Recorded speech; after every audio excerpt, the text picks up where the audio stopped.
مرحبا وأهلا بكم في برنامج داخل واشنطن. معكم مضيفكم روبرت ساتلوف. هل تعرفون أنه لن يقوم أمريكي واحد بالتصويت لصالح أي من دونالد ترامب أو جو بايدن في نوفمبر؟ ولا واحد مطلقا. والسبب في ذلك هو أننا ليست لدينا انتخابات مباشرة للرئيس، وإن ما وفقا لدستورنا يختار المقترعون الناخبين الذين يملكون سلطة اختيار الرئيس.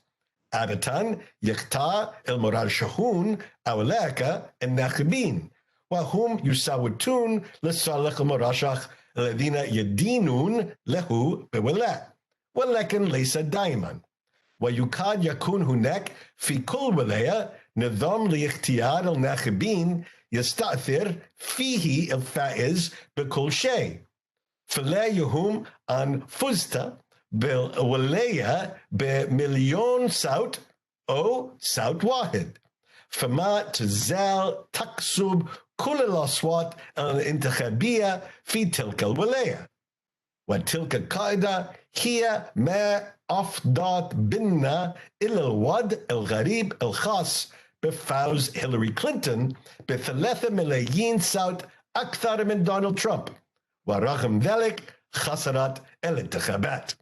هل هذا من العدل في شيء؟ هل هذا النظام الذي يعود إلى القرن ال18 ما يزال مناسبا لانتخابات القرن ال21؟ لمناقشة ميزات ومشاكل المجمع الانتخابي يسرني أن أرحب بالخبيرين القانونيين والعضوين في الحزبين بيل باتريتشيلي وبرادلي بليكمان. Welcome back to Dakhel, Washington.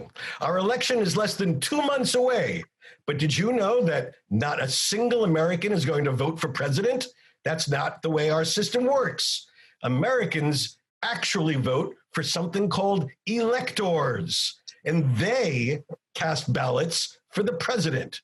If you want to really learn how our system functions, listen to our guests today, Bill Patricelli and Bradley Blakeman. Gentlemen, thank you so much for joining our show.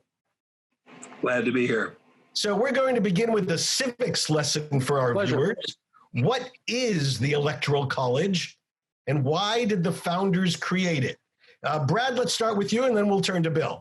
Well, the founders created it because there was a debate as to whether or not the population should directly vote for the president, or should there be another system in order to safeguard the populations from one populous state having more control than another.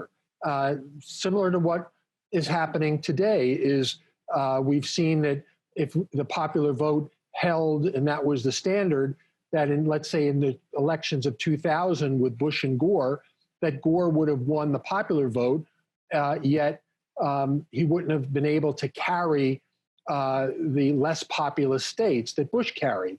So there was an inequity in the representation of Americans, and that was especially true as America grew as a country. So it decided that it would be a weighted system of popular states by population, by congressional district. So congressional districts are already set by population. Some states have more, some states have less. California is a good example. California has 55 electoral votes representing their electoral congressional districts. And for instance, Virginia has 13. So there is a weighted system on citizenship, but it's not tied necessarily to the popular vote. So this was set in our Constitution. That is the law as it exists. In my opinion, it's even more important today as we've seen more populous states like California, Illinois, and New York who can basically control a national election. All right, so before we get into the justice of this, Bill, let's explain to our viewers a little bit more about how the system actually works. So people go to vote on the first Tuesday after the first Monday in November, and who are they voting for? They don't know. The electors are almost never named on the ballot. I really have to say at this point, what the Electoral College was at the time the founders created it and what the Electoral College is now is totally different. The Electoral College, when it was originally created, Alexander Hamilton's idea, and he spelled it out in the Federalist Papers, was that there was a group that each state would appoint a group of electors. They would meet, they would confer, and they would choose a president. They were intended to be an independent body that would select a president based on their own experience. Alexander Hamilton was an elector, and he lobbied other electors in other states, and they came up with George Washington as a president. Over the years, the system has degenerated to the point now where the electors are basically just a rubber stamp. They don't do anything. And as a matter of fact, the Supreme Court, in a recent decision, made clear that they have no power, independent power whatsoever. And all they do is sign the paperwork. So what you've ended up with is a situation where we no longer have the benefit of this electoral group that was originally conceived that might have the wisdom to choose somebody really good as president, nor do we have a popular vote where it's one person, one vote throughout the country. We have the worst of both worlds. All right, the worst of both worlds and a system that works even better today than it was originally conceived. I see we have a difference of opinion. That's good. That's what America's all about. Let's just talk for a minute about how the system has functioned over the last 244 years before we get into a discussion of different attributes of the system today. Generally, has the system worked in your view? Bill, well, it's worked only, over the entire 20th century. It worked in the sense that it didn't get in the way of anything. In the entire 20th century, matter of fact, from 1888 on up until the 2000 election, the winner of the popular vote nationwide became president. It was only, so in that sense, it didn't get in the way. The electoral vote was there, but nobody, the voting public didn't pay a whole lot of attention to it because in each election, the winner of the popular vote became president. It was only starting in 2000 and then again in 2016, 2 out of the last 5 elections, where the electoral vote has overruled, has basically upended what the popular vote was. And that's what's created the crisis. For the entire 20th century, nobody paid a whole lot of attention to it because it didn't get in the way. Didn't get in the way. But I take it your view is didn't get in the way is a pretty low bar for actually very low bar building up the strength of our very low bar. I mean, I am a firm believer that it's one person, one vote throughout the country. The Supreme Court has said that over and over again. It's true of every single election in the United States except the most important one, which is to vote for president. And one person, one vote. I think it's important because it creates a sense of legitimacy, and basically it treats every citizen the same. And I live in California, where it takes 3 times as many voters to elect one elector as it does in a state like Wyoming. So basically, I have 1/3 the voting power of somebody in another state. And this is true of every state in the country. There are no 2 states alike. The voting power of voters in every state is different from that of every other state. If you live in Kansas City, Missouri, you have 1 voting power. If you go across the river and vote in Kansas City, Kansas, you have about maybe 20 or 30% more voting power because of the number of votes it takes to elect one elector. Brad, let's take a look at this critique of the system, namely that not all votes are really the same. How do you think that fares up on the balance of equal justice for all votes? Well, I happen to think the Electoral College is exactly doing what it's supposed to do, and that is to make the playing field equal amongst a very diverse and different apportioned population. I don't want California deciding who the president is going to be. I live in Virginia, and we are a much less populous state. And in this era, it tends to be that our most urban areas are Democratic, have been Democratic for generations, and that's where the largest populations are. So in cities like Los Angeles and San Francisco and Chicago and New York, no, I don't want them deciding who the president is. I think that the system works just as our founders had intended. And quite frankly, it really doesn't matter what I think or what my friend thinks or what you think, because the only way we change the system is to change the Constitution. And I will tell you that the chances of changing the Constitution to a direct popular vote will not happen in my lifetime because it's too difficult to change, and you're not going to get the less populous states to cede their power that they have now to the more popular states. We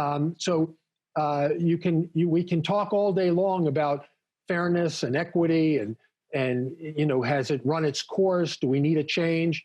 The fact is that it will not change because the system to change is so complicated, and there's no way that less popular states will allow it. So there are different types of critiques on the system, some that can be addressed through less radical changes than actually throwing out the entire electoral college. So, for example, one of the critiques is that it's a winner-take-all system. You can win by one vote in California or win by 1 million votes in California. You still get all 55 California electoral votes. Now, each state actually can make up their own rules. Maine has a different set of rules than other states, for example. You have congressional districts, I believe, in Maine to determine how their votes are set up.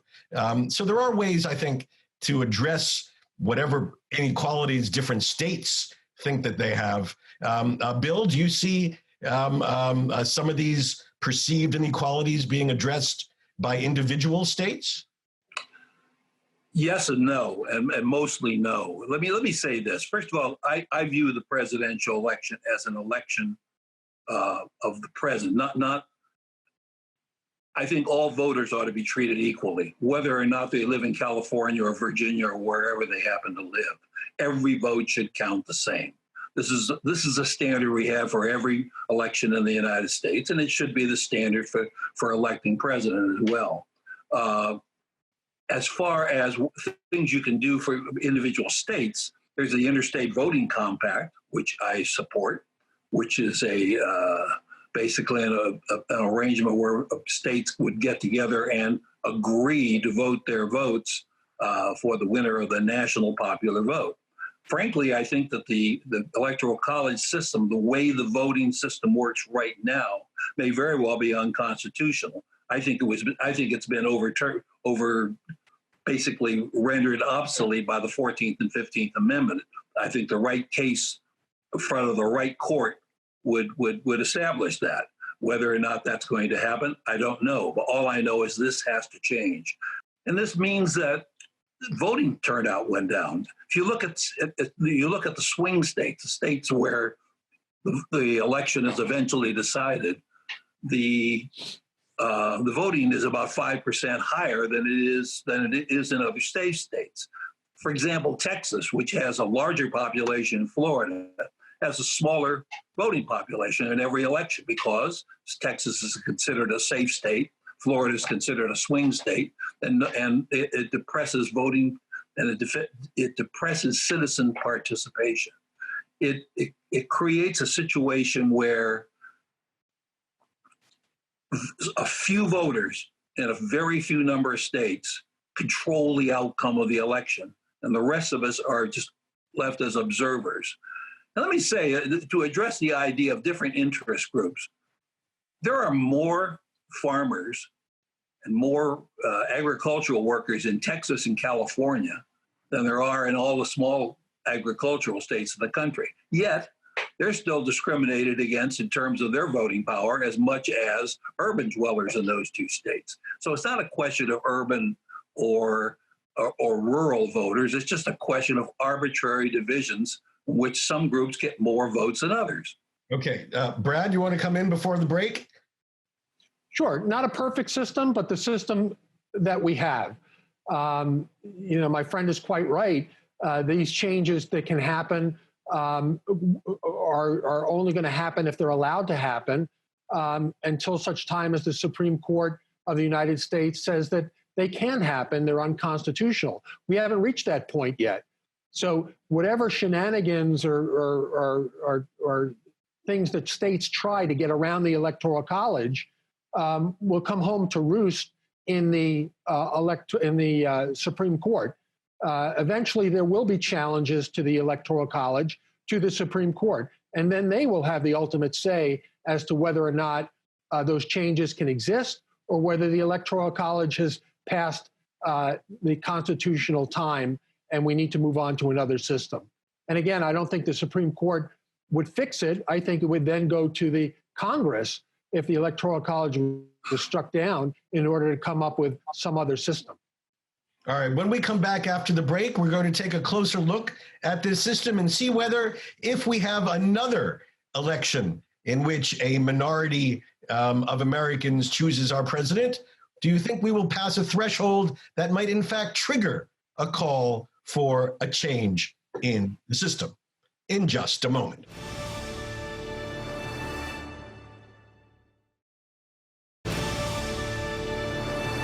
Again, our guests today include Bill Patricelli. Mr. Patricelli served as Deputy Attorney General of the state of California and as head of a poverty law office in the city of Oakland. He's the author of 5 books, including the recently published Electoral Bait and Switch: How the Electoral College Hurts American Voters and What Can Be Done About It. Also joining us today is Bradley Blakeman. Brad is professor of public policy, politics, and international affairs at Georgetown University and the former president of the conservative advocacy group Freedom's Watch.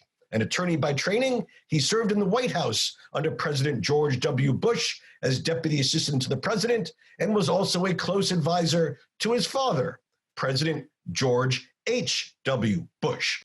Now, gentlemen, we've had 5 examples in American history of presidents being elected without winning the majority of the votes, or without winning even the plurality of the votes. But we may have the second in a row come this November. It does appear, at least, that the path to victory for Donald Trump lies again through the idea of winning the Electoral College, far more than focusing on the number of popular votes. Do you think that if this happens, this may be the straw that break the camel's back, as it were, that would trigger a national attention on the Electoral College? Bill? Sure, of course I do. It's because people sooner or later are going to get tired of having a minority of voters determine who is the president of the United States. It's just the most important elected office in the world. It's the only elected office in the United States that would tolerate that kind of a situation where the person with fewer votes gets to be president than the other. If the Electoral College functioned the way it was originally intended to do, to be basically an executive search committee to look for a president, there might be a space for something like that. Italy does something like that, and when you're choosing a president, but it doesn't do that. All it does is act as it papers over unequal voting power from state to state throughout the country. And there's no more, a voter in a small state has no more virtue than a voter in a large state. Sure, it's important to look at the rural interest, to look at the interests of the Iowa corn farmers or something like that for candidates to pay attention to. But in our system, nobody pays attention to the needs of a single mother down in Los Angeles or a college student in New York or an office worker in Houston. They're just left out of the picture. And that's sooner or later the American public are just not going to tolerate it anymore. So, Bill, Brad, if you had a magic wand and someone said you get to design our presidential election system from scratch, would it look like the system we have today? Yes, it would. I think that The problem we're going to have this election cycle is not with the Electoral College. It's going to be with voting itself. I think that's where the changes have to come. We don't have national voting standards for national elections. I think we should. That's been a huge debate in America. And I think what's going to happen is on election day, because of the voting irregularities, we will not know who our president is, perhaps not even on inaugural day because of COVID-19.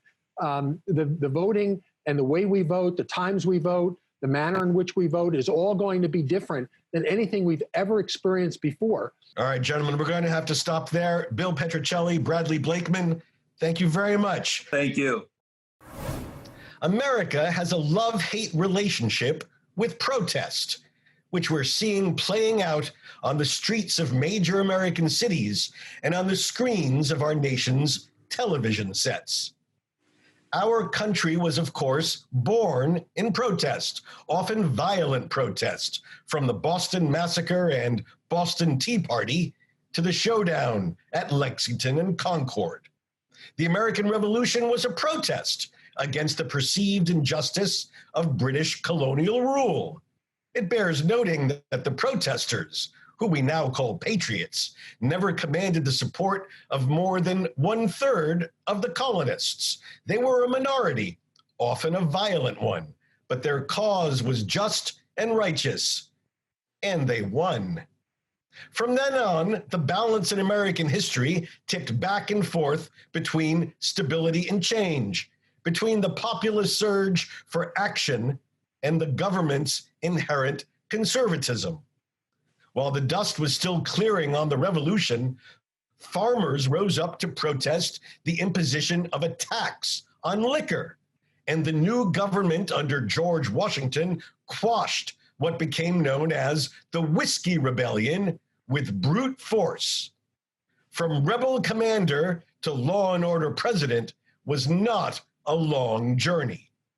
Ever since, protest has been essential to many of the most important political and social changes in our nation's history, whether it be the abolition movement to end slavery, the suffrage movement to win women the right to vote, or the civil rights movement to enshrine equality under the law for all Americans, regardless of race. The mainstream is almost always peaceful, from Harriet Tubman and Frederick Douglass through Martin Luther King and John Lewis. But there is almost always a radical, even violent fringe that tarnishes the image and message of the mainstream and provides fodder for populist advocates of the status quo on the other side. We've seen this story before. Change happens slowly in America, too slowly for some, but it definitely happens. And when it does, it usually has broad public backing to ensure there is no retreat. Are we at such an inflection point today? Is our summer of discontent going to lead to a new national compact on race, policing, and civility in our public space? Or is this merely another chapter in a tense dispute about these issues in our cities, streets, and communities? Or, as may be the case, are both outcomes possible, side by side? As they say on television, stay tuned. بهذا نصل إلى نهاية هذه الحلقة من برنامج داخل واشنطن. إذا كانت لديكم أي استفسارات أو تعليقات حول هذه الحلقة، وخاصة حول وجه الاختلاف بين التصويت الشعبي والمجمع الانتخابي، أرجو أن تتواصلوا معي عبر تويتر على هاشتاج Inside Washington أو أن تراسلوني مباشرة على @RobSatloff. سأراكم الأسبوع المقبل وإلى أن ألقاكم. شكرا لكم وإلى اللقاء.